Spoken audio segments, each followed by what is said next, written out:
Welcome to Memphis Machine, a Muddy Pig production. I'm Jonathan Bass. And I'm Carl Casperson, and together we're looking to show off the creative sights and sounds of Memphis, Tennessee. Amen. Hey, this episode of Memphis Machine is brought to you by Snakebite Company, makers of the original Snakebite bottle opener and Mamba bartending tool, 100% made in the USA. Snakebite loves making products and apparel for the happy hours, after hours, and weekends. And when it's your time to relax and be yourself, check them out at Snakebite Co. That's snakebiteco.com, and on Instagram, Twitter, and Facebook at Snakebite Co. I love these guys. Redwire Audio Video specializes in the design, installation, rental, and support of high quality and affordable custom audio, video, lighting, broadcast, and control systems for worship facilities and large public venues. Good guys there at Redwire. You can reach them at redwireav.com. And last but not least. Not at all. Ernestine and Hazel's The Bar, with possibly the most vibe in Memphis. Whom without, we would not know each other. Right. The Nate's Bar, where we recorded the majority of this season. Yes. In the heat, in the summer in Memphis. Right. But what a glorious place. Speaking of heat, today's episode, Mr. Richard Cushing from the infamous Memphis band FreeWorld. It was our guest on this episode. Fantastic human being, a gunslinging bassist of high caliber. And one of my favorite aspects of this interview is exploring his whole band management pedagogy. How about that? It was a lot of fun too, and he's one of those people where you just let him go. You hardly had to prompt him at all. And he had some great stories regarding his coming up of Memphis, his ideas of what the Memphis scene is like, and overall, just a great snapshot of a guy who contributes greatly in his whole band, all his guys, and contribute greatly to the Memphis scene. You can catch them every Sunday at Blue City Cafe on Beale Street, directly across from BB's, right at the west end of Beale Street. Right. We get into a ton of history about Memphis musicians, Beale Street, the rebuilding. Yes.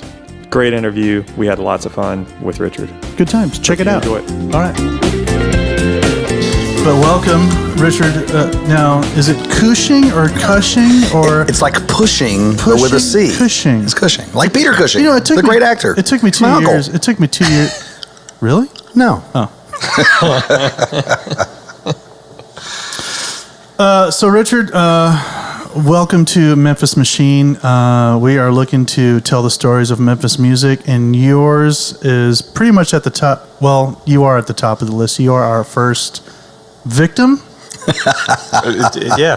First guest. We'll see by the end of this. First guest, yeah. and you are a mainstay. I'm trying to think of all the nice words I can come up with, but you more than anyone I've met, even in St. Louis and LA, you stayed more busy than most musicians I've ever known, and you contribute weekly to the Memphis music community. So welcome, and we're just hoping to cover some awesome ground and tell your story and talk about Memphis music. I'm here. Let's do it. We're here. Let's do it. Well, should we start with a little history? Yeah, let's do it. How did it all begin? Well, when my mother was pregnant with my little sister, I was 2, and they asked me, do you want a little brother or a little sister? And according to family lore, my answer was, I want a guitar. Nice. So apparently that's where it started. Nice. And I didn't really play much music until my grandmother passed, and she had an organ in her house, and it came to our house, and I sort of gobbled that up, and my parents got a bigger one, and then one with foot pedals, and I played keys for a few years, and then apparently I found a little 3/4 size Norma acoustic guitar under my brother's bed, and taught myself to play that, and wasn't really much of a strummy guitar guy. Took the little 2 strings off and started playing bass with my Kiss records and whatnot, and Nice. and then didn't play anything for a few years, and met my twin brother from a different mother, Mark Jenkins, who played guitar and had a bass, and said, here, play this. And there was my home. How old were you when that happened? 18. Summer after I graduated from high school. Nice. Went up to college, UT Martin, not much to do there. Met some guys in the dorms, started playing around. Just so happened there was really only one band in Martin that was professional, and shortly after arriving there, their bass player moved out of town, and somebody gave my number, and here I am, a professional bass player, like 5 months into playing bass. Nice. And it was great because I wouldn't get to go to parties every weekend. I was at the party and I was getting paid. And my buddies who had, sort of jobs around town while they were going to school, I was making as much as, or more, not more than them, but my job was only Friday and Saturday night. I just didn't compete with school. It was super fun and great thing to do. And so studying biology during the day and playing music at night has been something I've been doing since I was 18. Awesome. And it doesn't seem weird to me. It doesn't seem crazy to me. It's what I've always done my entire adult life, basically. Yeah, and so to cut to present day, you're still doing a science day gig, so to speak, right? Yeah, absolutely. I am I guess, technically I function as a pathologist assistant at a company called IDEX. I work in a histology lab, and I regularly find myself elbow deep in all kinds of animal part funk and whatnot, all for the betterment of pets and farm animals and zoo animals, and they send us samples and we send back them a report that lets them know it's an osteosarcoma, it's grade 4, your margins are clean, whatnot. So veterinarians all across the country and zoos and farmers and whatnot, we take care of their animals. That's amazing. Speaking of pathology, we are at Ernestine and Hazel's, downtown Memphis, and a big shout out to them, and thank you for letting us use the facility. Well, I only have one Ernestine and Hazel story. You want to hear it? The South End was 1 block away from here. Where this is Calhoun in Maine. Front in Calhoun was the South End, where FreeWorld played our very first gigs. 1 block from here. Yeah, it's gone now. But Noki Taylor was our trumpet player way back in the day, and we were driving by Ernestine and Hazel's one day. He looked up and he said, "See that room right there? I lost my virginity in that room to Miss Evelyn's old lady." It's like, okay. Wait. So, Miss Evelyn's old lady? Yeah, Miss Evelyn. Well, Miss Evelyn Young, who was a very famous Memphis saxophone player, played alto, played with B.B. King. She was very influential back in the day, part of the Front Street blues band Forever and Ever. She was. I got her a brass note on Beale Street like 2 years ago. Oh my goodness. Well deserved. And apparently she was a ladies' lady, and her old lady worked here in the upstairs brothel at Ernestine and Hazel's. And so, can we get a year on that? Can we get a year on that? What is it? When was it? Noki's about 10 years younger than Herman, so that would have been Noki being born in about 1940. So that's Herman Green, right? That's Herman Green. And so Noki would have been 15, 16, 17, 18. So somewhere around 55, maybe 1955, be my guess.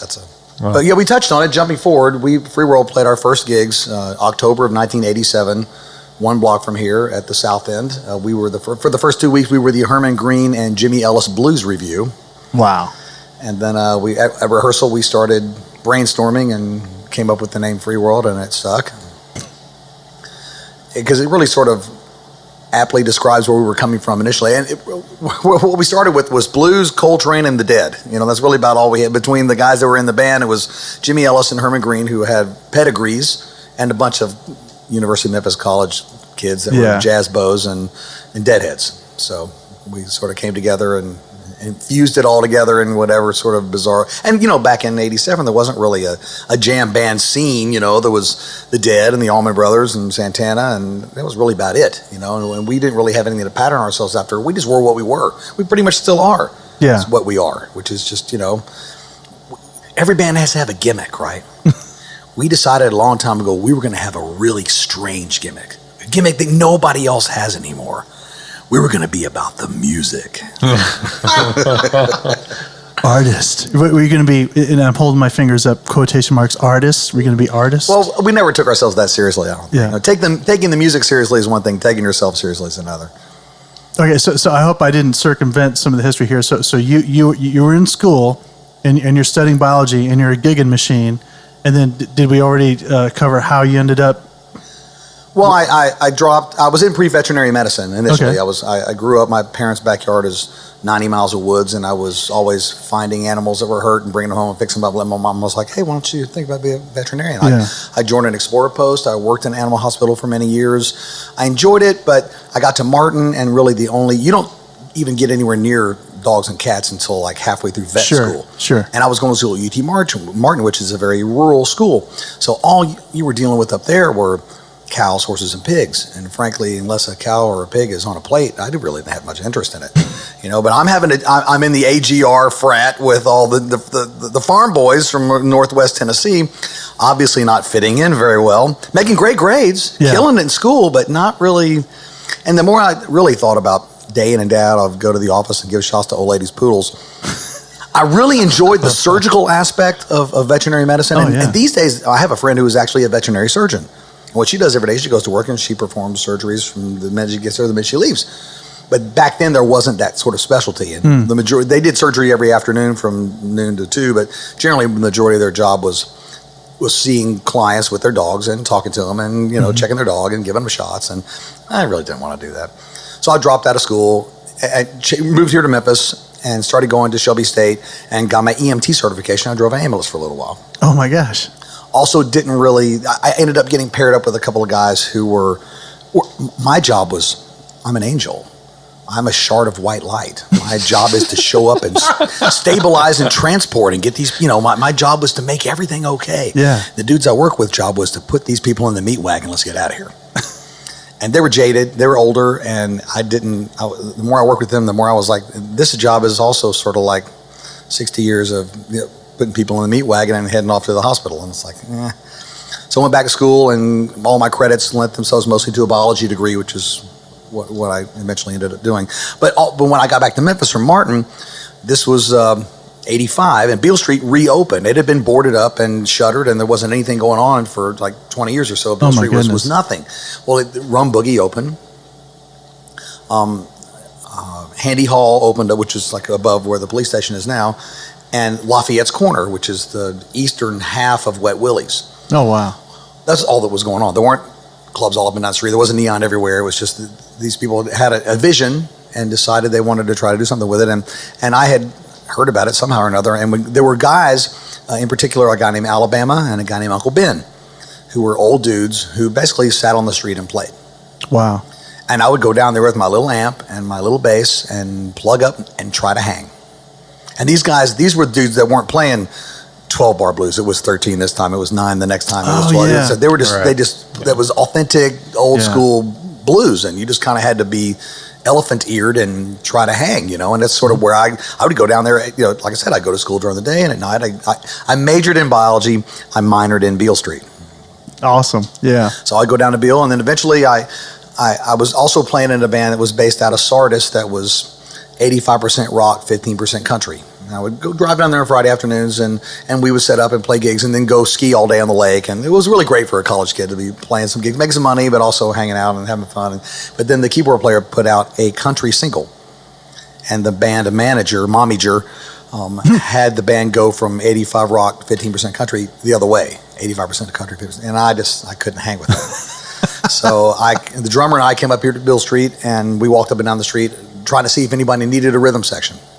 And the person I met was Don McMinn at Rum Boogie. I walked in there, just was completely, I never heard music like that really in my life. And it was just like, so I went up to him between sets, and he gave me his business card, call me, I'll see what I can do for you. He just passed away this year, didn't he? Yeah. And but he gave me, one of the numbers he gave me was Chris Lee. Chris Lee happened to have a band called Chris Lee and the Moonlight Syncopators that played at Lafayette's Corner right up the street, and I went there the next week. His bass player happened to be leaving the band. Hey, come up and try. So I got him, played a set with him. I didn't know any of the songs he played. I just jammed with, and he loved it. It was great. Hired me on the spot. In that band was David Skypeck on the drums. Yeah. Noki Taylor played trumpet. No, well, actually, it was about 2 months later. The horn section didn't show up one night, but Chris had set the mics up anyway. And about halfway through the second set, these two dudes came walking in off the street. I think they'd just been playing up at Handy Hall, walked in, pulled out their horns. It was Herman and Noki. I didn't know them at the time, but they walked in and basically started playing with us. Yeah. So that's me, David, and Herman, the nucleus of FreeWorld on Beale Street, sort of by happenstance. And then Willie Waldman, who was my buddy from a long time ago, he knew Herman. Herman was kind of his teacher, and he knew Ross Rice, and I kind of knew Ross. And Jimmy played on the street a lot. And Willie was really the catalyst that put the band together initially. And he's the one that got the gig up here at the South End. And I don't know if we had a rehearsal before we played the gig or not.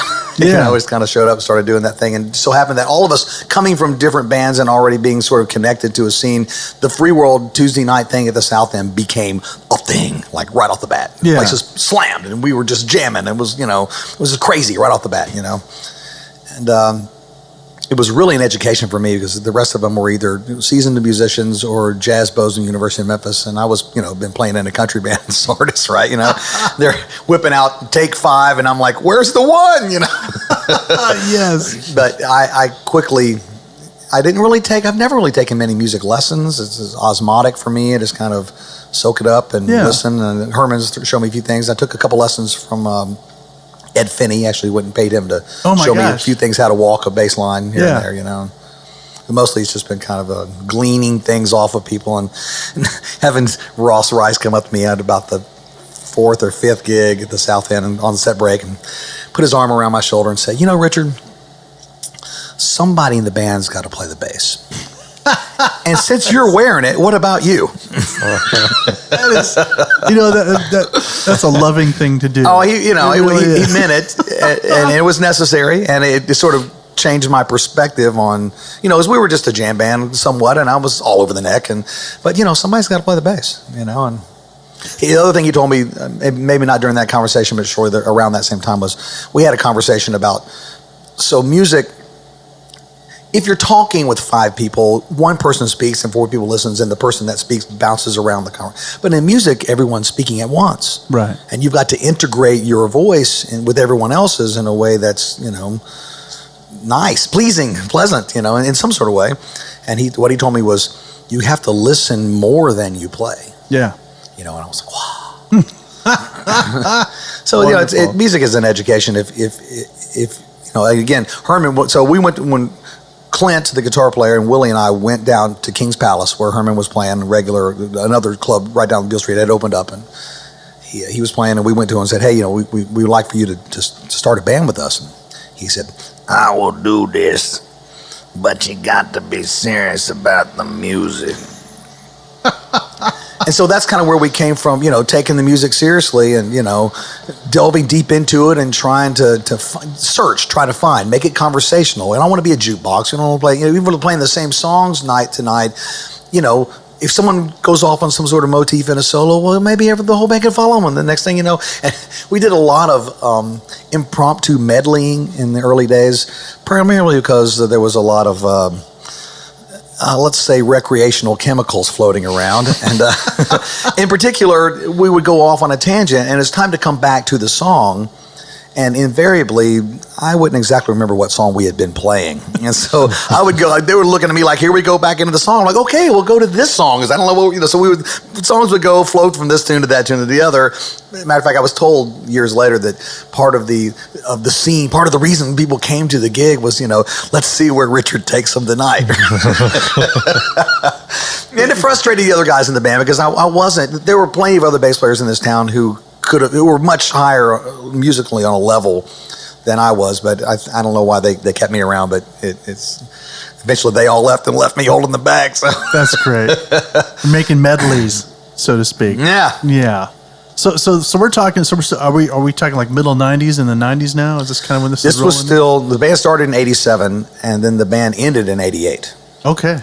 The band lasted for about almost a year. Yeah. And then it disbanded.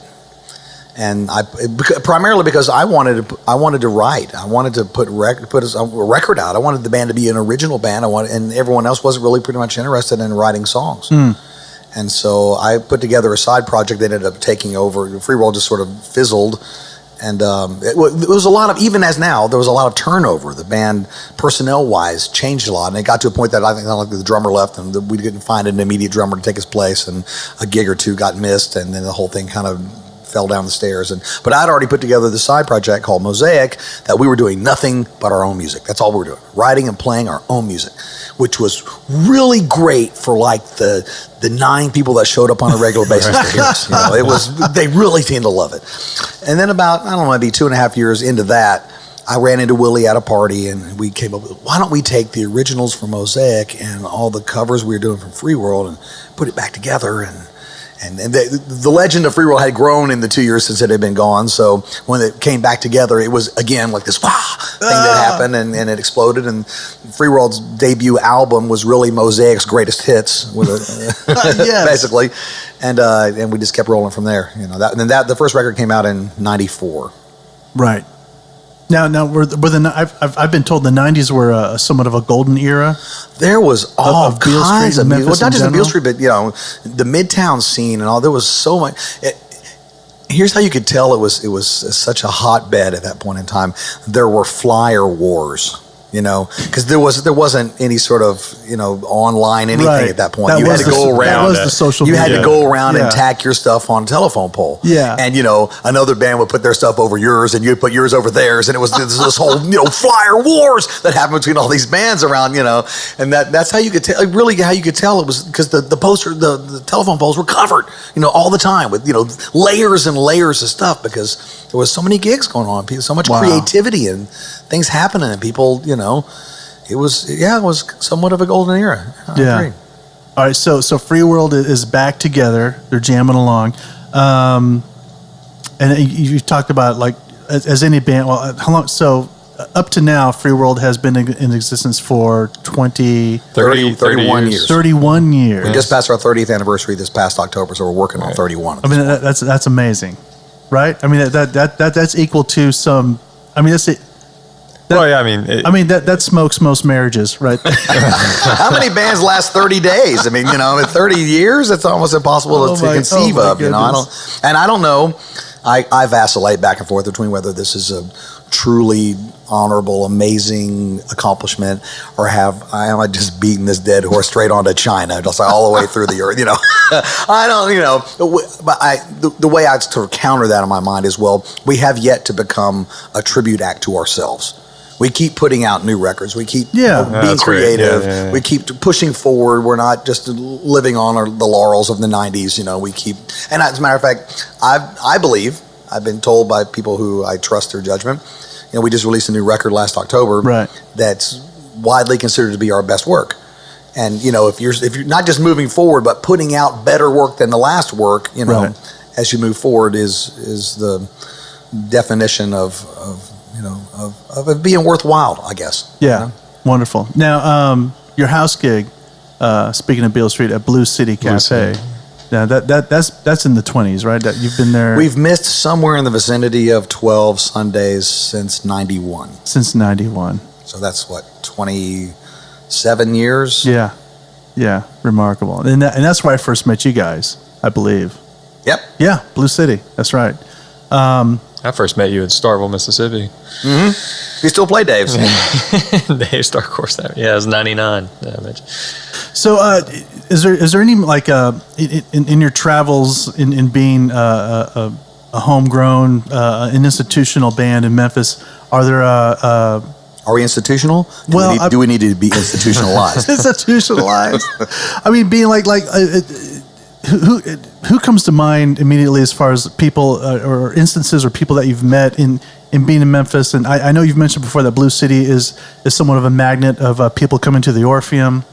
A lot of industry people know that. I mean, I tell everyone. Yeah, everybody we see here. Yeah, anyone that I meet on a Sunday, like, hey, come 10 o'clock. If you're not doing anything, you need to go down to Blue City and check out FreeWorld.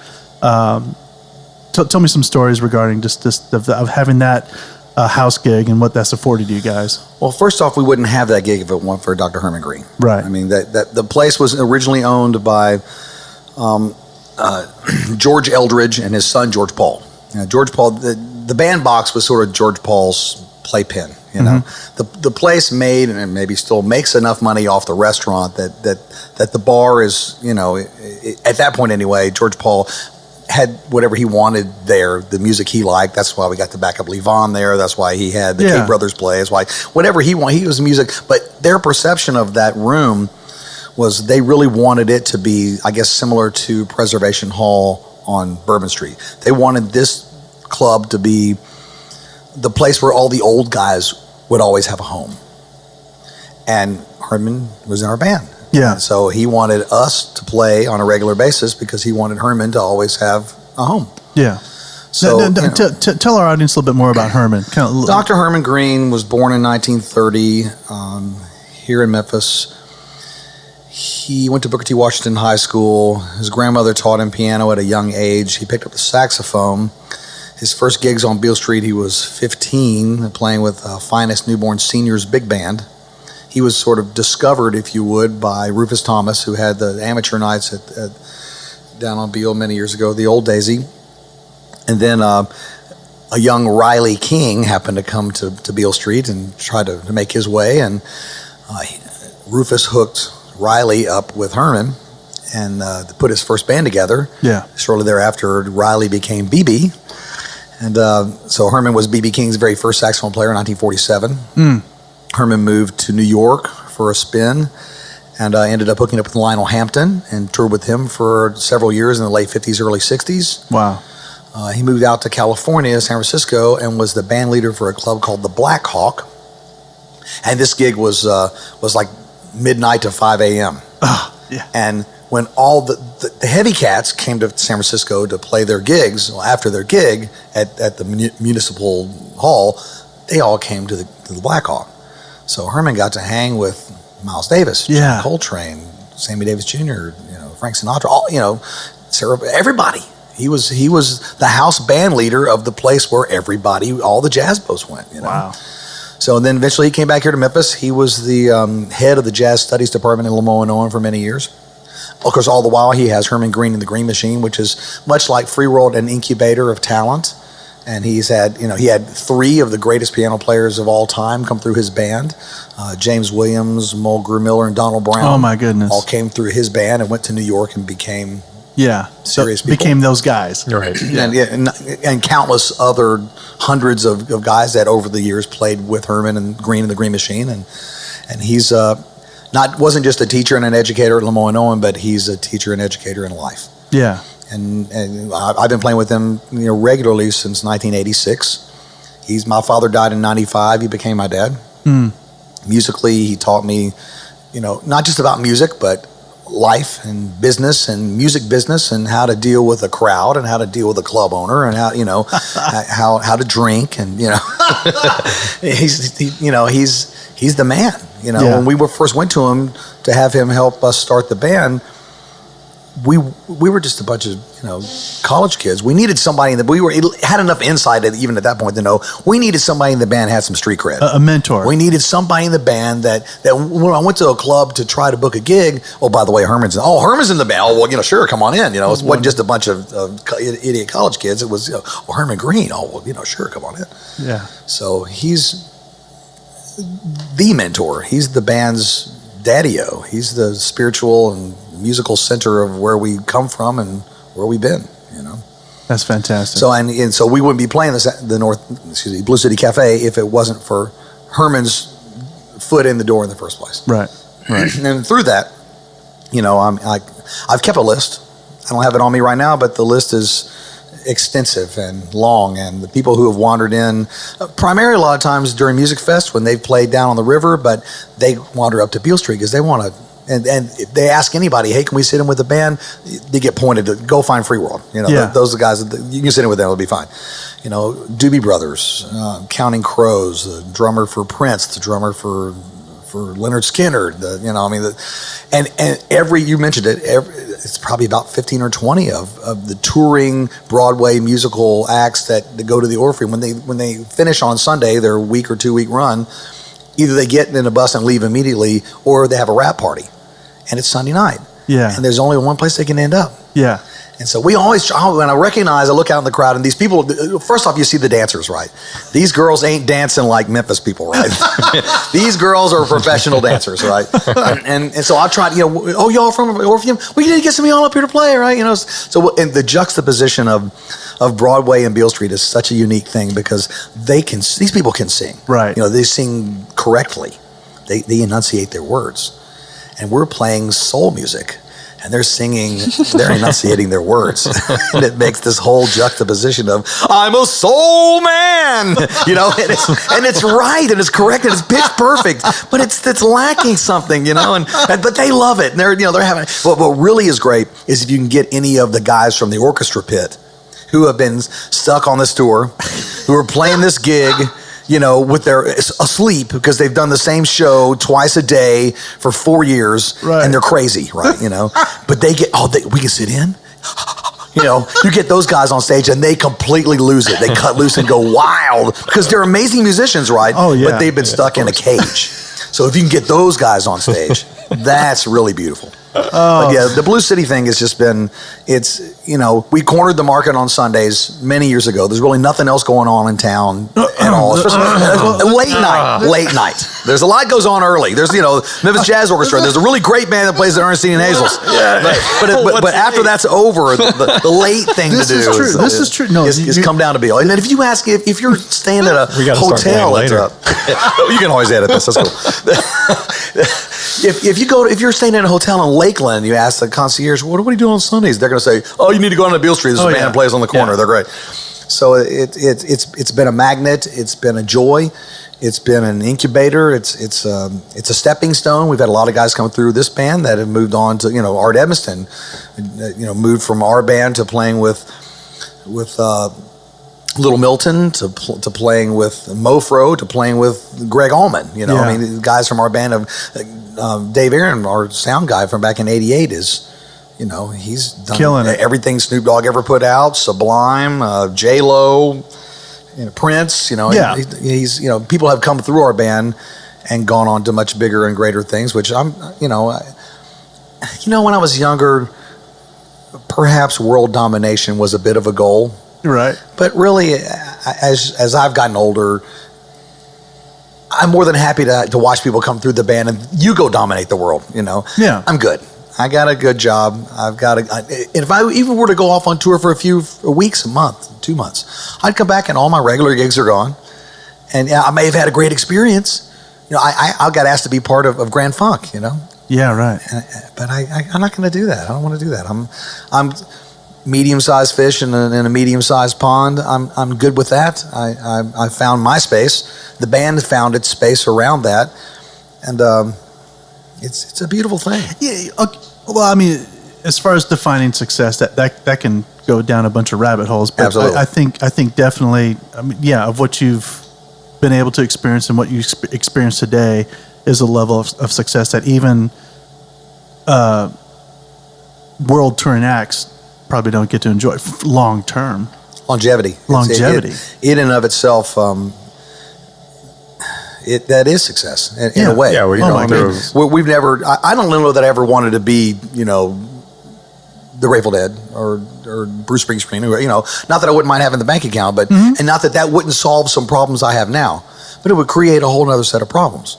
And I enjoyed watching my sons grow up and being here for them. And I have friends of mine who right now are sort of in that intermediate level where they're living in a bus or a van and they're touring around all the time, and they're loving it, but their kids are growing up without them, kind of thing. Yeah. So and they have no, that van gets in a wreck. There's no 401k, there's no insurance, there's unless you marry up and your wife is cool with you traveling around the country all the time in a van with a bunch of stinky dudes, you're in trouble. Life requires some bit of stability, not just for your band, but for you and your life if you're a family person. And I think,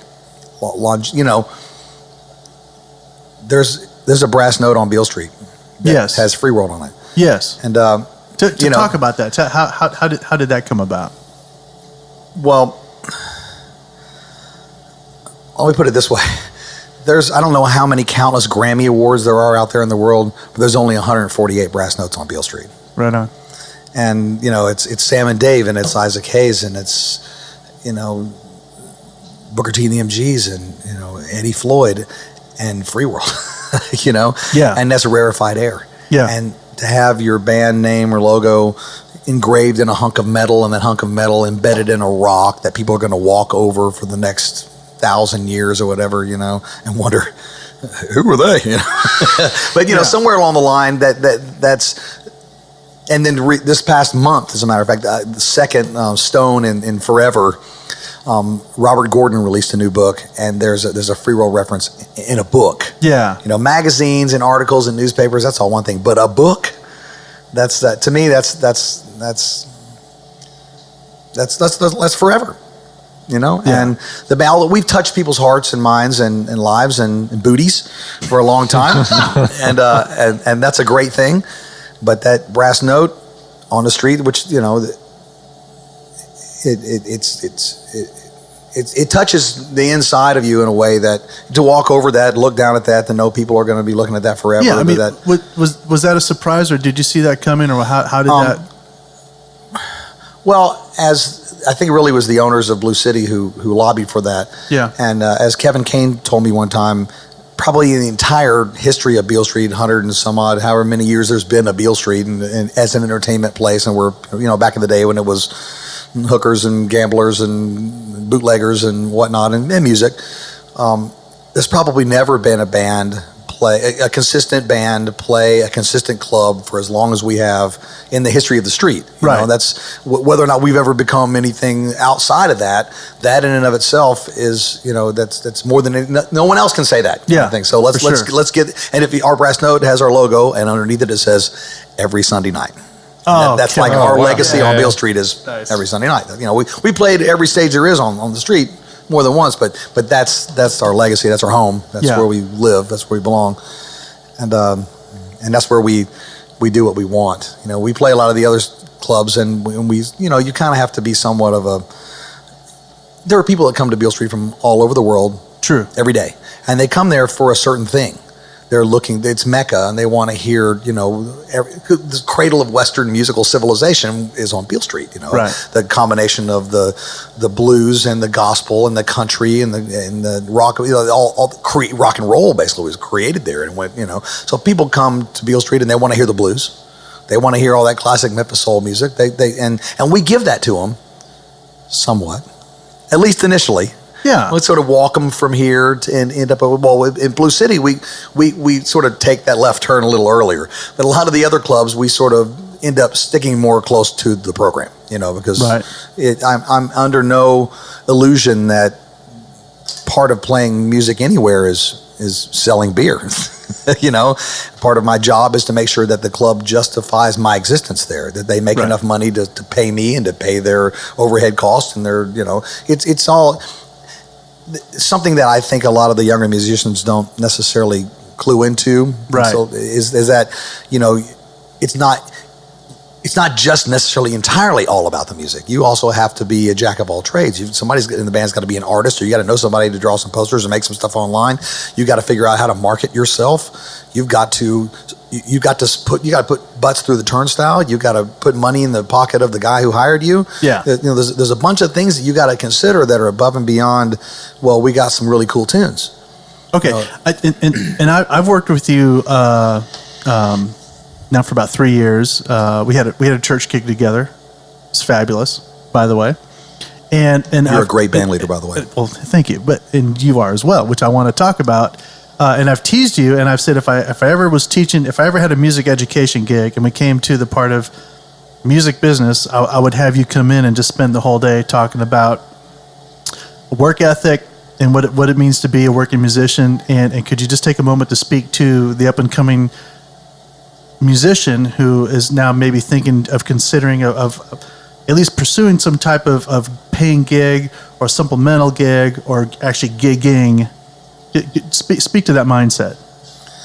I have, I guess, officially mentored a few people. I was on the board of the Recording Academy for a long time here in Memphis, and they set me up with some people. And one of the first questions I would ask them is is you being your eventual goal, if you end up being anything less than Justin Timberlake, is that a failure to you?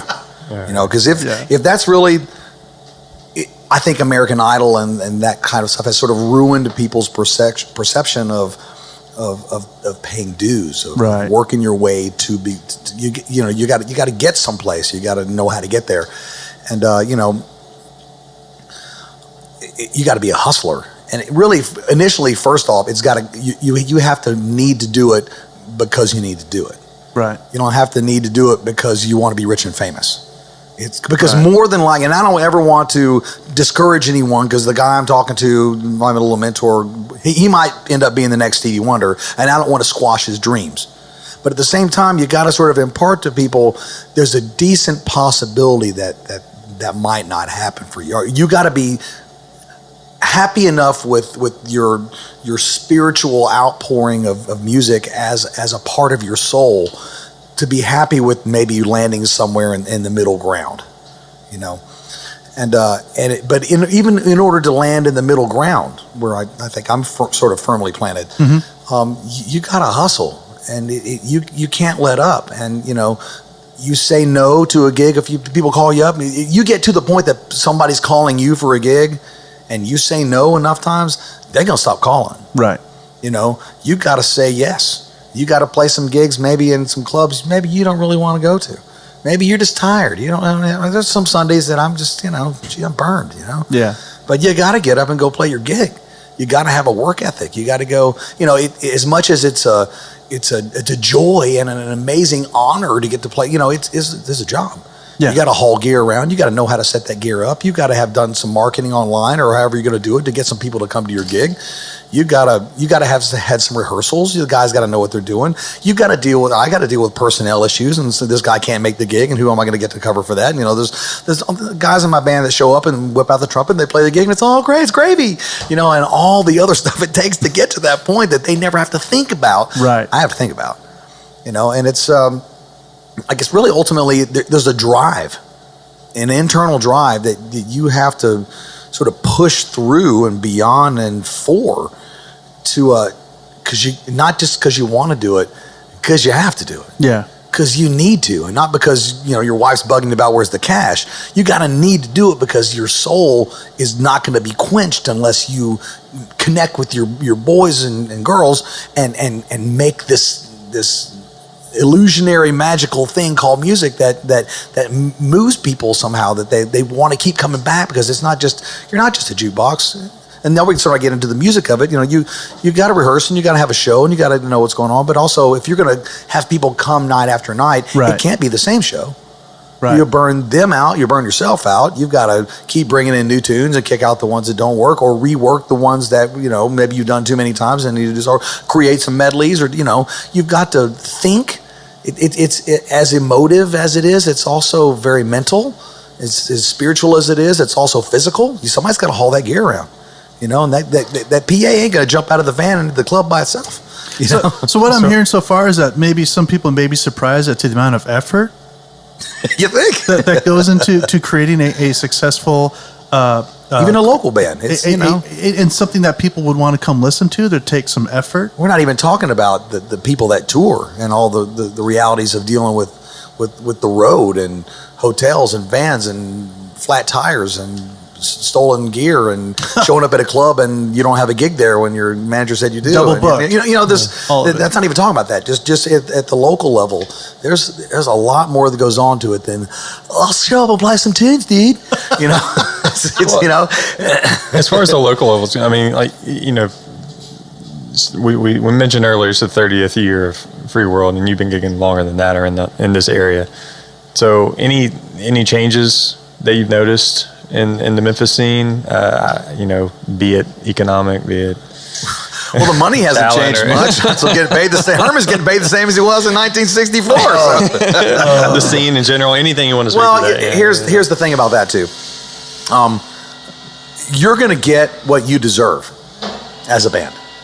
If you're bringing in a bunch of people every night to your gig, the club is packed, they're selling beer hand over fist, the guy at the door's got money falling out of his pocket, you don't get paid. Yeah. If you're playing to the bartender and your girlfriend and her best friend and that's it, you don't get paid what you're worth then too. Yeah. And a lot of bands will complain a lot about, we're not getting paid, we're not getting paid enough to play these clubs. Well, the question is, are you justifying your existence when you're there? Mm-hmm. And changes. The music has changed a lot, because when we started in the 80s, it was a lot of, flock of seagulls. Like I said, FreeWorld has never pretty much been very mindful of any kind of trends musically. We just kind of have been what it is we are. But the music has certainly changed around us. And the crazy thing about Memphis is most music towns have a specific thing, right? Sure. Like, Athens is, alternative music, and Seattle is grunge, and Nashville's country, and Memphis has redefined itself over and over again.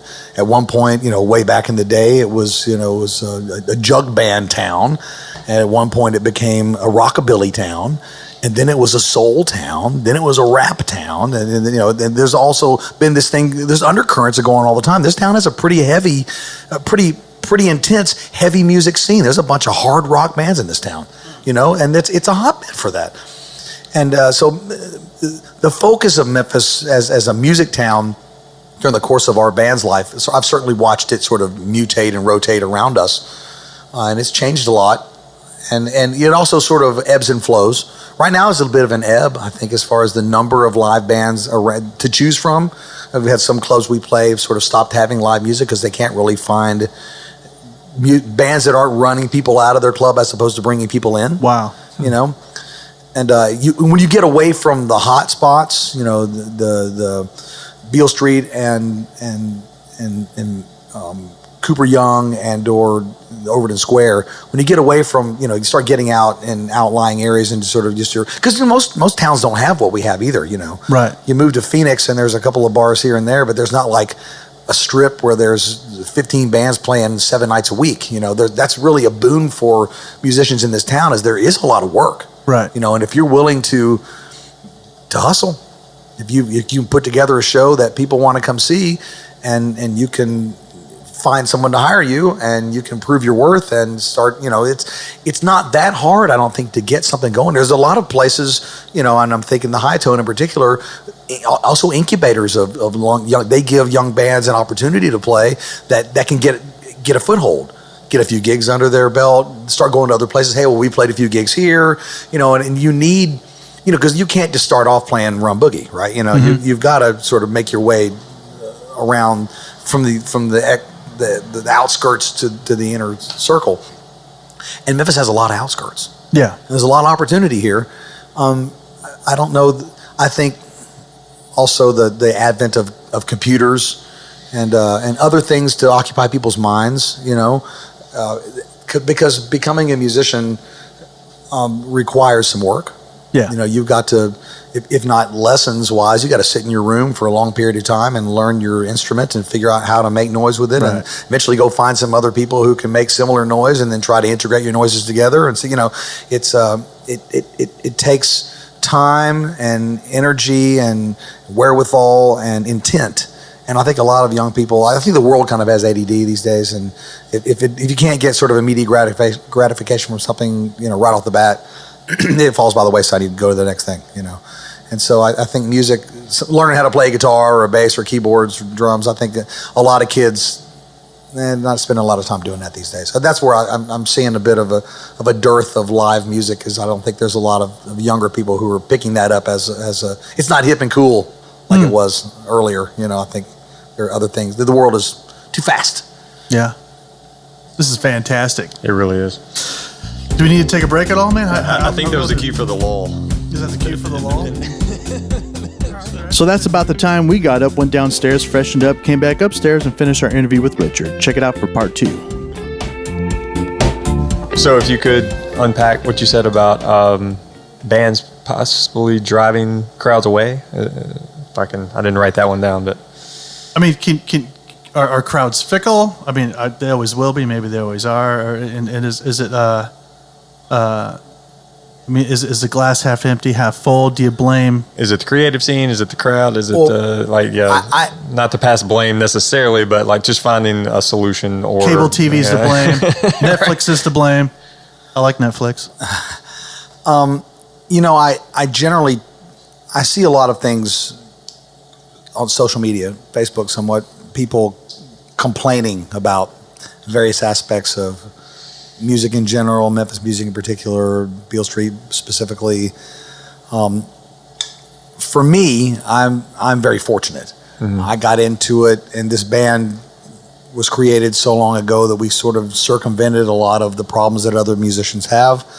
And we don't, not that I would disparage anyone in any way, but we don't play gigs for the door, And people who complain about not getting paid enough, or we played this place and they ripped us off, and when I think musicians not having a solid explanation of what's going to happen before they get there. Lack of this. Another culprit in all this is Tennessee is a right to work state, and the union is toothless here.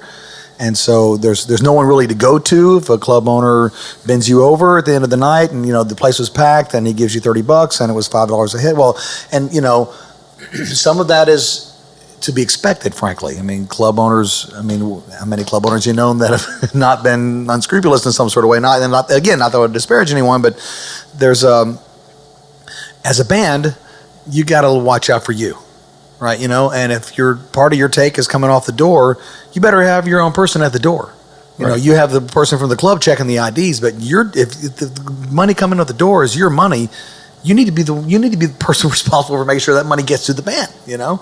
And a lot of bands, well, that's maybe hiring somebody else I don't really want to hire, and then also. Let me spit, but you've also, as you mentioned earlier, you have a track record of showing yourself valuable to club owners. Well, the club owner is not hiring you to show up and play for their regulars. They're hiring you to bring your people there, so they sell more beer than they would if you weren't there. And people will disagree with that, right? There's been some famous little Facebook or social media blurbs of how artists crabbing about clubs, like it's up to the club owner to facilitate this event. Well, but really, I mean, I think it's a little bit of both. I've seen that argument, but I've worked in bars.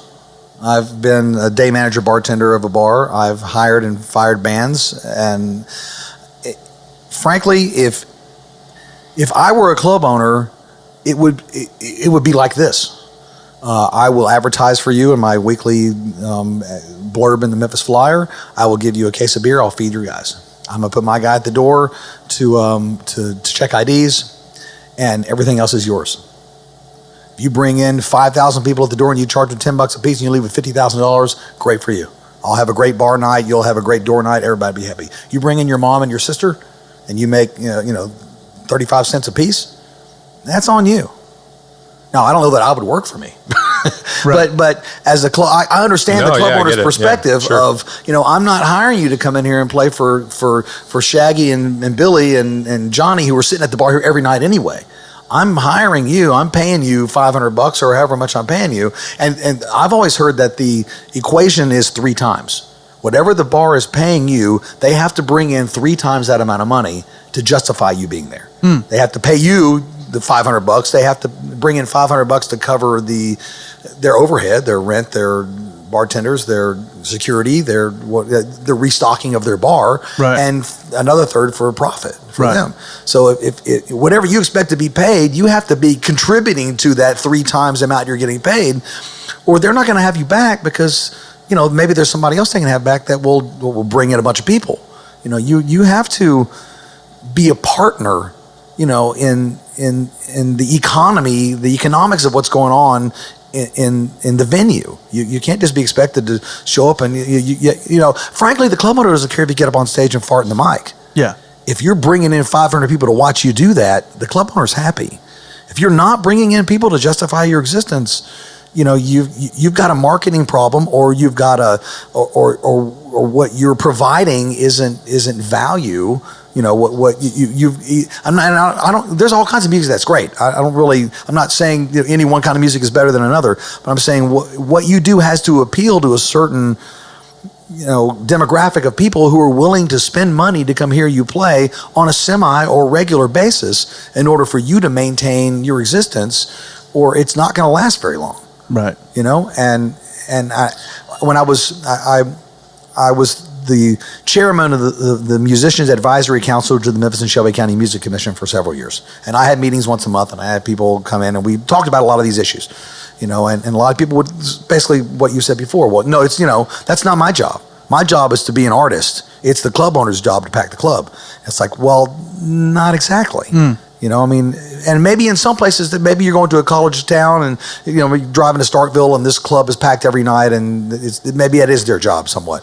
But, if you're a local band and you're playing, the same 6, 7, 8, 9, 10 places every month over and over again, you've got to be offering something to get people to come see you on a regular basis, or you're going to find yourself, the 7 or 8, 9, 10 places you play on a regular basis will start whittling themselves down to 5 and 6 and 3 or 4. Because clubbers are not going to continue to pay you more money than they're making. It's not going to happen. And so some nights we'll play in at a bar and it's gets cold as heck and it starts snowing and the people that are there leave and there's nobody there. I know I'm going to make a lot more money in the long run by playing a little ball with the club owner. Why don't we cut out of here early? Why don't you pay us half the money? We'll see you next month.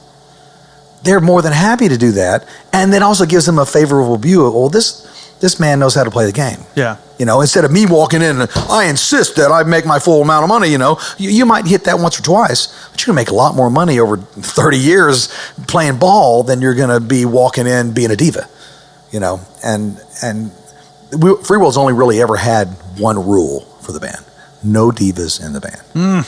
Nobody. You got to have. We take the music seriously. We don't take ourselves seriously, and that's right. But there is a business being run here too, and it's not. You can be an artist all you want. Here's the problem. Here's one of the problems. Most artists, most musicians are not business people. That's why you get to the next level you get up to, bands have management. But if you don't have a band manager, if you're at a local level and you're managing yourself, you have to understand that there's a business going on here, and there's tickets being sold, and there's merch. There's stuff going on that's financial. It's not just all about the artist. And if you're lucky enough to have somebody to take care of all that for you, fine, create. Do nothing but create. Be that guy. Yeah. But if you don't have that, you got to be that. And that's going to involve cutting some deals. It's going to be involved being a little over here, some of that. I'll wash your hand, you wash mine. You gotta play a game.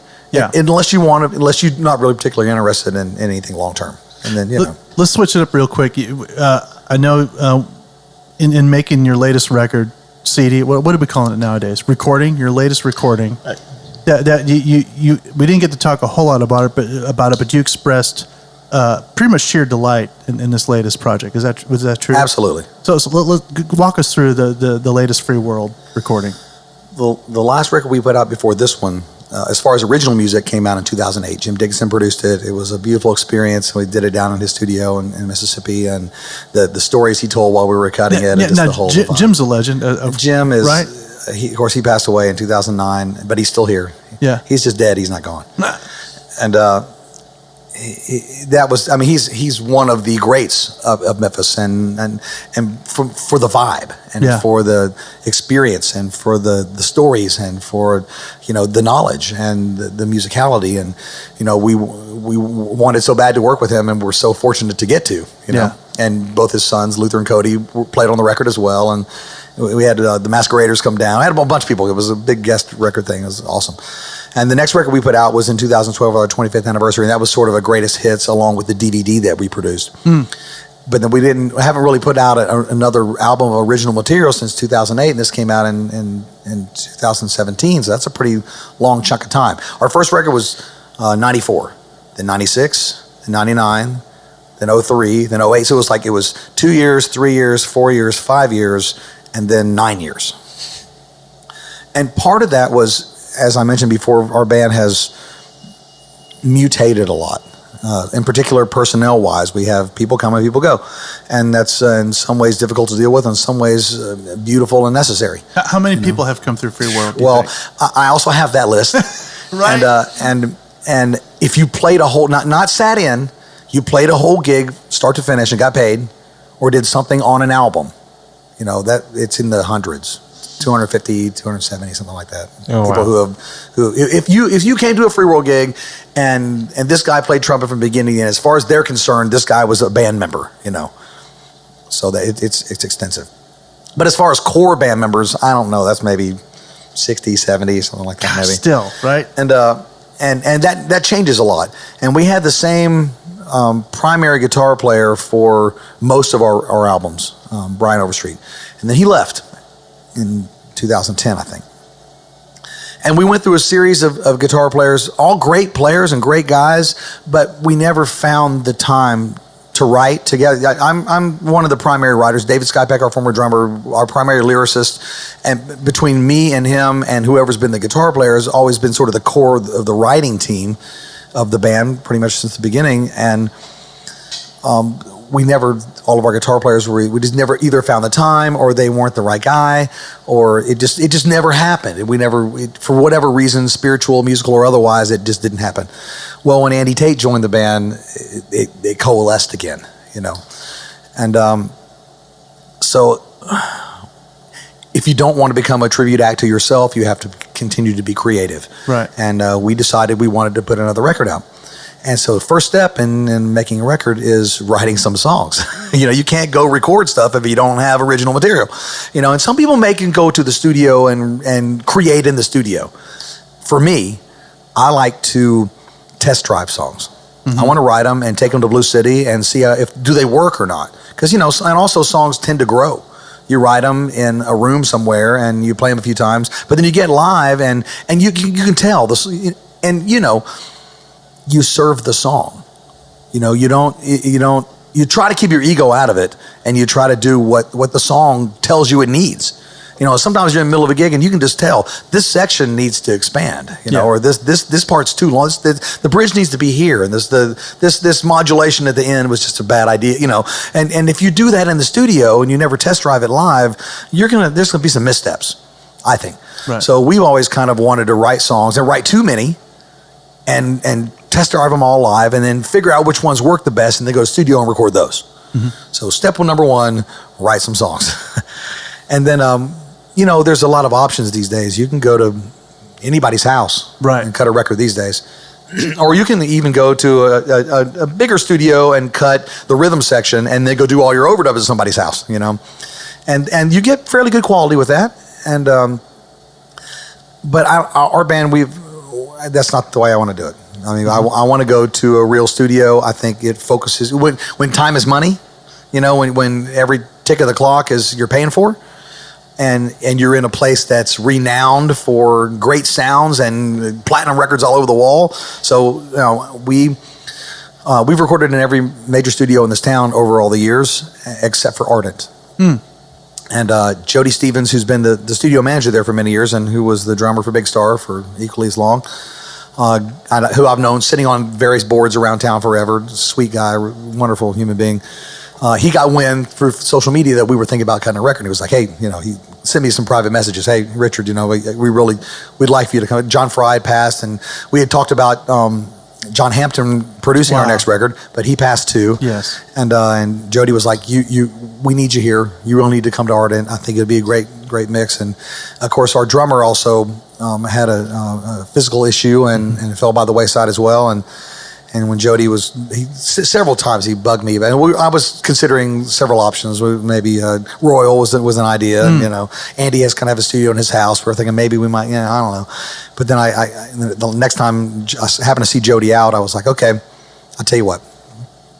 We'll come to Ardent and we'll do the record there, but you got to play drums on a track. Oh yeah. And he said, done. I was like, yes, sweet. So, and we've also had the same engineer for almost all of our records, Kevin Houston, who is an amazing engineer and a great guy and our brother. But for this record, and I called him beforehand and told him, no, you haven't done anything wrong. There's no slight. There's no problem. We love you. It's all good. As a matter of fact, before we did the final mixes, I shipped them to him and had him tell me what he thought. And but I wanted to go to Ardent. I wanted to use the house engineer at Ardent that knows the place better than anyone, Adam Hill. Great. Yeah. And not only have him engineer, but... And here's another issue with our band is, at one point we were going to change the name of the band to the Chiefs, right? Too many Chiefs, really? Too many Chiefs, not enough Indians, right? And we ain't nothing but Chiefs in the band. So, and it's always better, to use a New Orleans phrase, to have Big Chief Jolly. To have somebody that's not invested in the songs. It's not their baby.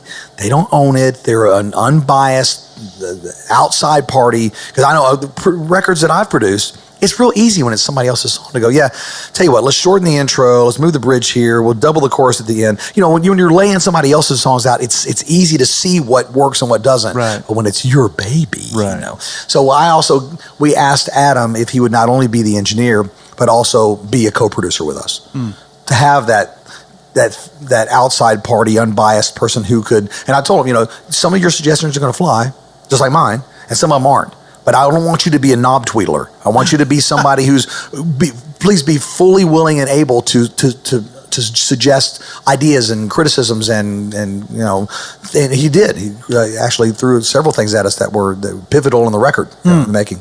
But we went to Arden, and that's it. Just the vibe in that place. Yes. The energy, the history.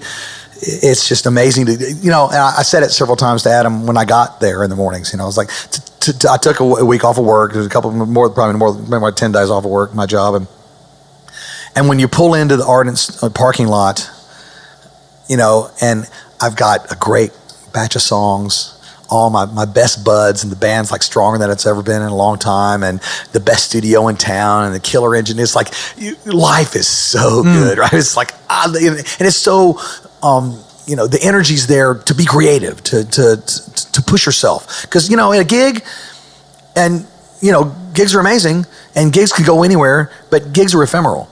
You play it and the music goes off into people's ears or off into the ether and it's gone forever. In the studio, it's there forever, right? And there's sort of a push me pull you between wanting to make sure you get it exactly right and to make sure you get it to feel exactly right. Because sometimes the mistake tracks are better than the right ones, and you got to know when. That's where your producer sort of comes in, where you can give up, because there's many series of compromises that have to be made when you're making a record, between the writers and the different instrumentations and the different arranger. There's so many different variables, and somewhere along the line, decisions have to be made. And some people are going to be happy with some of those decisions, and some of them aren't. And it's always kind of better to sort of, if you can have someone you've given that right. You be the producer. The bad cop? Well, that way, everyone in the band has somebody else to blame outside the band when the record comes out, and it's his fault. So, but this time we didn't do that. We self-produced along with Adam as our co-producer, and as it just turned out, I think many of the reviewers that have reviewed it think, and my wife thinks, which is the only critic that really matters. It's our best record to date, and that's which is titled "What It Is." Because it is. Because it is. What it is. What it is. And that title came from Andy, who shows up when he walks into gigs, when he arrives with his gear, he says, "What it is." That's kind of that's sort of one of his catchphrases. I like that guy. That's where it came from.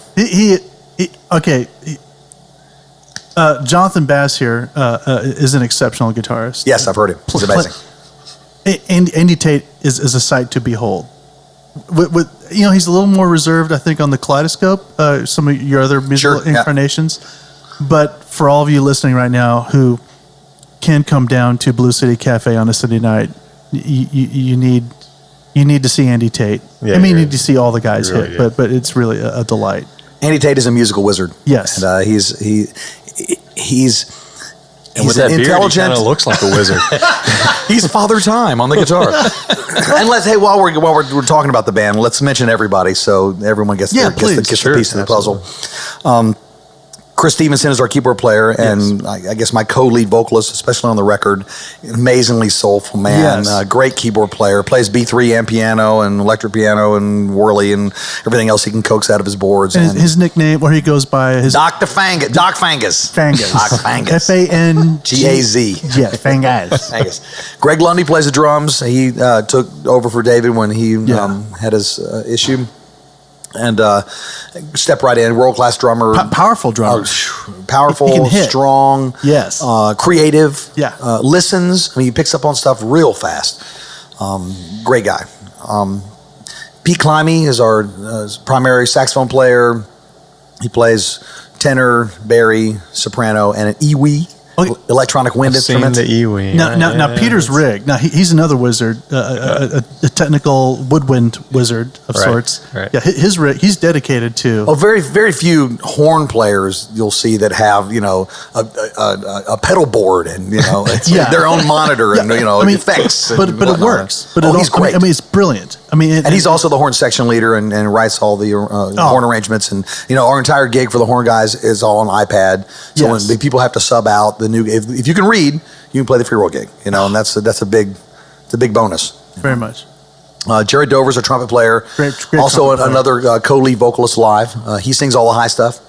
and he plays percussion a lot as well. And so when he's not at the gig and we have a sub trumpet player, I miss Jared's trumpet playing, but maybe more than that, I miss his vocals. Wonderful. He adds all these, and he also has perfect pitch. He can tell you any note you're singing. You know, he grabs these harmonies that I don't even hear. I can't hear. I would never be able to grab these bizarre, but he's right on them. Isn't that infuriating? You meet somebody like that. Yeah, he's right on it. And Friedman Storch is the trombone player. Also sings some background and plays some percussion. And cowbell. Cowbell. More cowbell.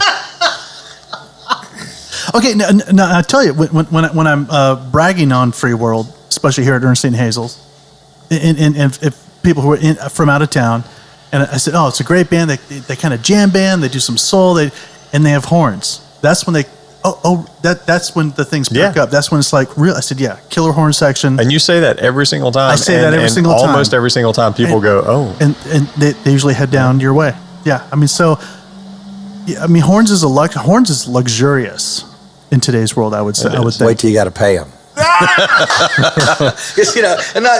They're worth every dime, and I love them. And I love FreeWorld's always been a horn band since day one, and it's great, and I love it, and it sets us apart, from almost every other band. There's a few other bands in town that have horns, but that's really a part of the calling card of the band. But every now and then you start calculating price per note. Okay, I'm going to say it's not lazy horns either, though. I mean that's these guys are bad at it, all of them. And yeah, I mean there's effort, like you said. There's horn parts. It's just not guys showing up and being like.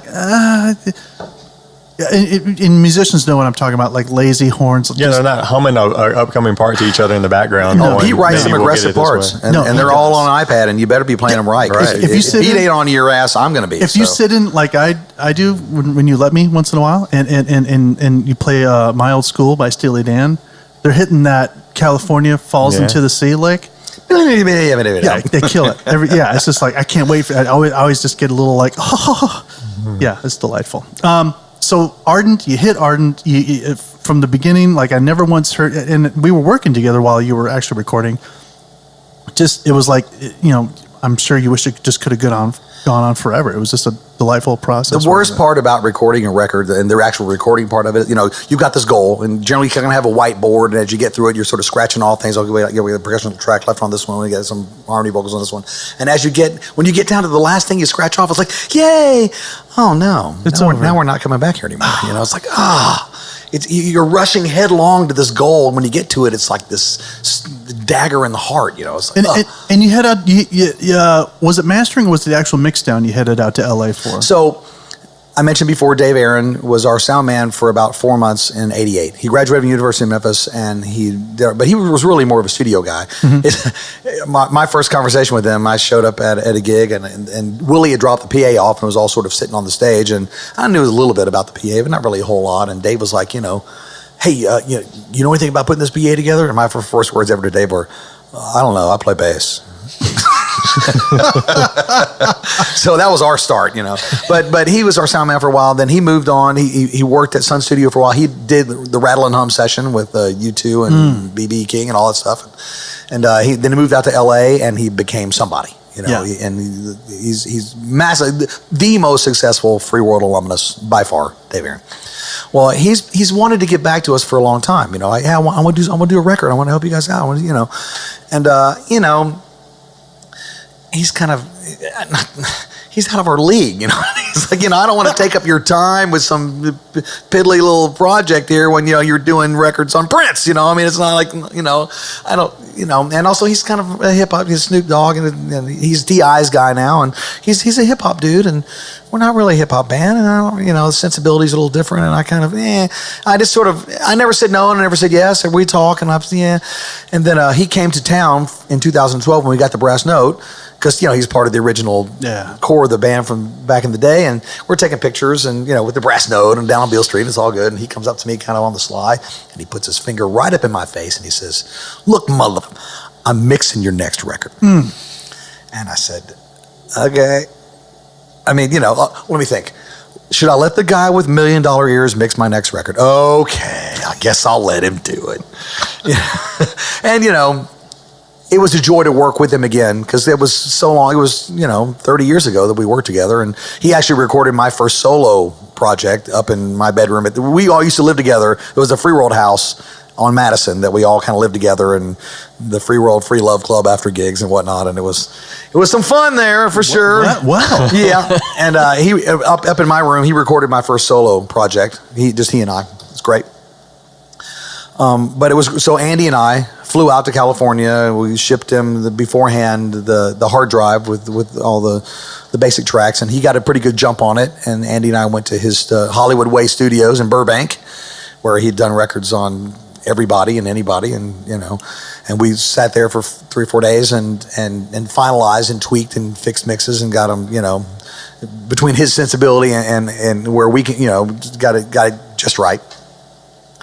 Brought him back here, and in town, Euphonics Mastering. Yeah. Brad Blackwood is a Grammy Award-winning mastering artist. And another Memphis jewel. And the majority of his gear, if you go to his website and check it out, a lot of it's proprietary. A lot of it's stuff he built on his own. It's clean. It's all, it's gold capacitors, and, it's on the little short wires to minimize, he's got his own little room. You're not allowed to go there. You give him your project and he gives it back to you because that's the way he rolls. Sure. And when you A/B what I gave him and what he gave back to me, it's night and day. We the combination of cutting in the best studio in town, $1 Million Ears mixing it, and Brad Blackwood mastering it, I've never heard any FreeWorld record that touches this one, sonically speaking. The songs were the best. The best 11, the best 10 out of the 16 or 17 we wrote. So it's good songs, great recording, great mixing, great mastering. And then we used, for the second record in a row, David Lynch, who's a very prominent Memphis artist, who his style, you see his murals all over town. He's amazing. We used one of his records for our From the Bluff record in 2008, one of his backings. Well, I went back to his website, and like I said, all his stuff has a very unique, he has his own style of painting. But there was one that was nothing like all the rest of the stuff, and I was like, that's the one. And it's Beale Street. Yeah. But it looks like a combination of Beale Street and Bourbon Street in Paris. It's an oil painting. He does everything else with a different kind of. He hadn't done art for a long time, and he decided he was going to get back into it. And he did that painting. He didn't really like it, and he went to another medium, and he's done everything in that sense. But there was that one painting that's like unlike everything else. So the artwork was great. Everything about the record was great. We hired Betsy Brown as a publicist, and we've gotten reviews and radio airplay from all over the world. All over Europe, all over Australia, all over America. Great reviews, very little negative said about it. And you can't believe the hype either way, right? You're going to get good reviews and bad reviews, and you're going to be in some people's top 10 records of 2017. You're going to be in some people's bottom 5. You gotta believe in your own thing and not really. Some people are going to love it, and some people are going to hate it. Can't please them all. But making a record is also something that requires drive, intent. Records don't fall out of the sky. How did you finance this record? So let's get a little nerdy on the. How we do things a little bit different than a lot of bands do. Probably another avenue of discipline, I'm sure, right? Yes. So first off, the tip bucket money never gets split up. The tip bucket money goes to the band fund. We call it the band fund. There's a record label slush fund of money that gets fed, and it has to be because there's a lot of.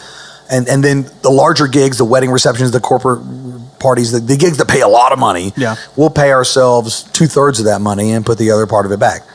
And over the course of years of time doing this, that money builds up. And the band has expenses as well. The band has a storage shed the band has to pay for. The band has a voicemail in the sky that gets paid for. The band, and when we play a lot of benefit gigs, and we play stuff like the Fool's Ball and things that we're not getting paid for. They're doing it out of the joy of our heart. But we'll also take a little money out of the band fund and pay ourselves just a little bit, cover our gas money or whatnot. So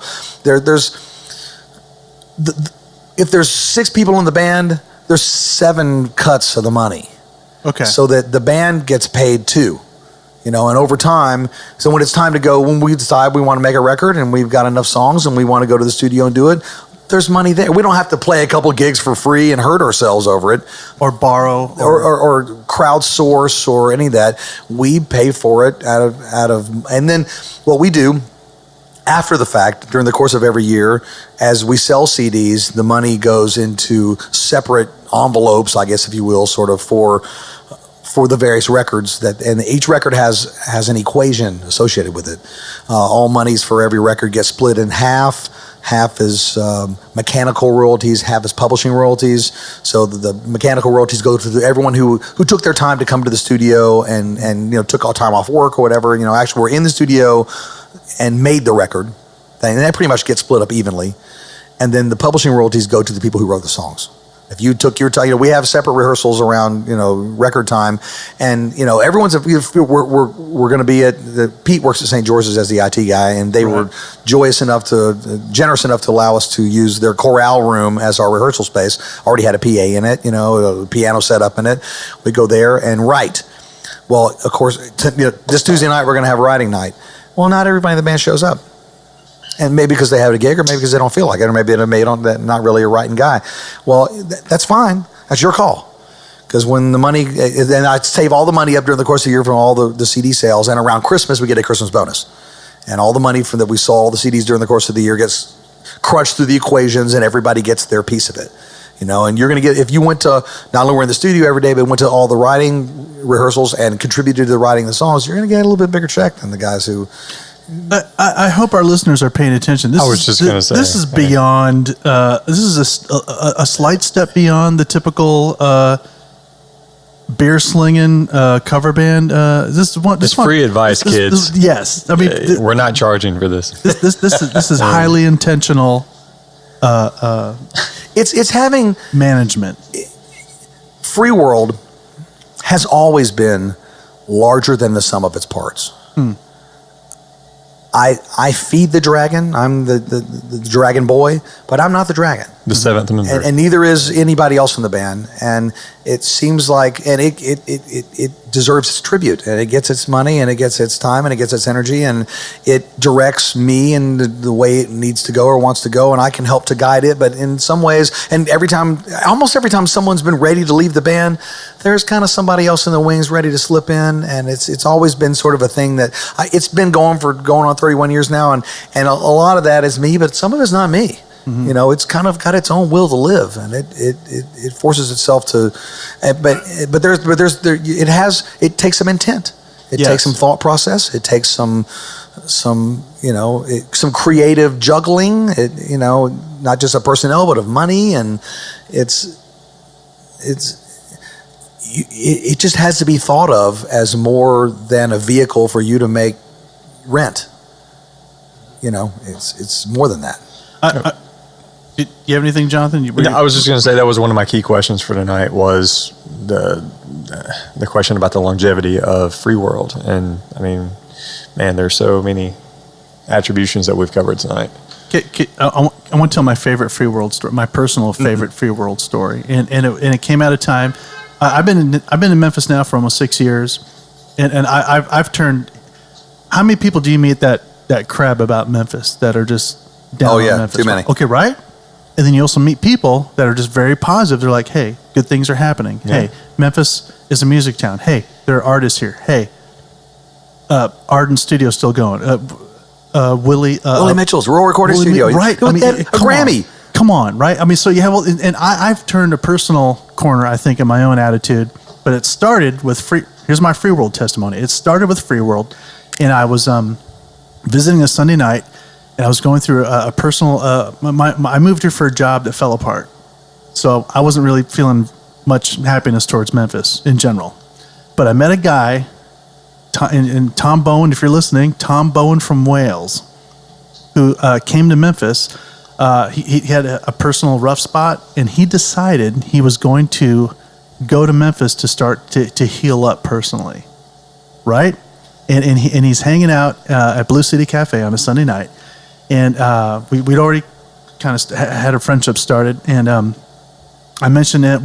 I sat next to him. He looked like from the band Oasis. He had dark, skinny jeans and hair kind of swept over his face, and an English accent. And at some point, you called me up to sit in, had a blast as I always do. I sit down. He said, "Oh, you play?" I said, "Yeah." Do you? He's like, "Yeah." I said, "Well, you play guitar?" Yeah. I said, I know Richard. Maybe he'll let you sit in if you can play. Can you play? He's like, "Well, yeah, sure." And you made the guys. I think you made that guy's year. Awesome. I mean, it was, and I was able to capture it on my phone. And for the next 3 weeks, I kind of became a mild tour guide of Memphis, of barely even knowing the town myself. But I took him out to Jack Rowell's at Neil's.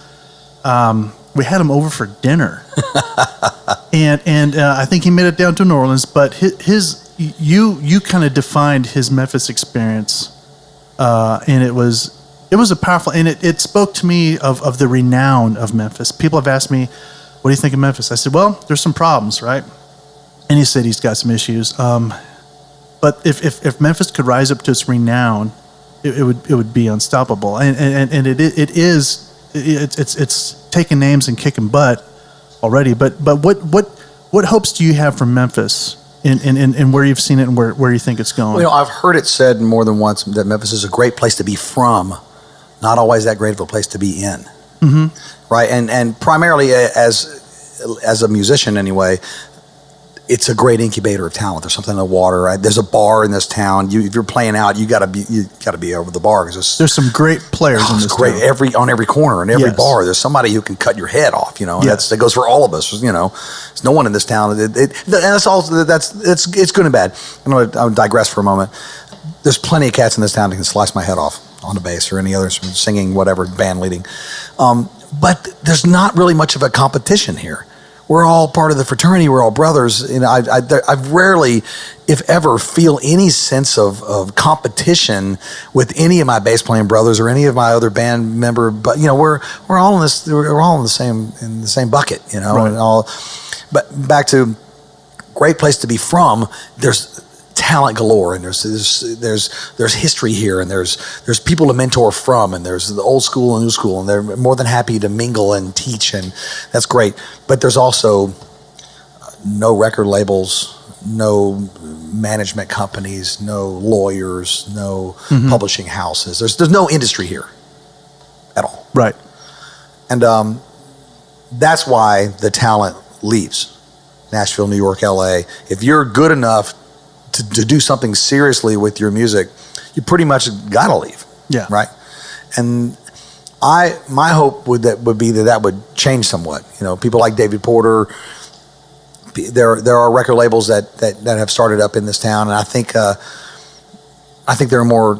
I'd like to see a satellite office of a major label here. This is something, but really, I think that the major labels are also kind of falling by the wayside as well. I mean, everyone has their own access to the entire world, but at the same time, then there's also this glut of you can't find anything on the internet because you find everything. Right. You can't really focus. Everyone has ADD, and there's 12 jillion bands from every block on every corner, and they're all trying to make it. And so I don't really know the whole major label thing. Really matters, but as far as management and just the whole infrastructure of the professional music thing, the next level up or the next level up, I'd like to see some more of that sort of coalesce in this town to get people greater success without having to leave.